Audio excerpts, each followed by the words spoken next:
Okay, so we're just going to do a basic sit and reach test. It's going to test the flexibility of the calves, the hamstrings, and lower back in this position.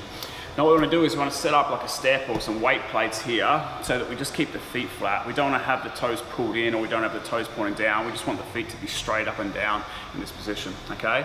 It's important that the back of the knees stay touching the floor. So if you really struggle with this, you could have a partner here pushing you down, just holding this position as you reach forward. But as we reach, we don't want to see the knees bend, okay?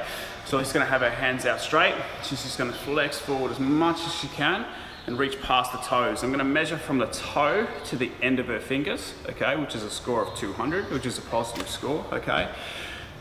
We also need to make sure, when people do this, we want to make sure the hands are even, so you're not reaching forward imbalanced and twisting. We're keeping everything nice and square, so shoulders are square, sitting up, and we're just starting to work on that.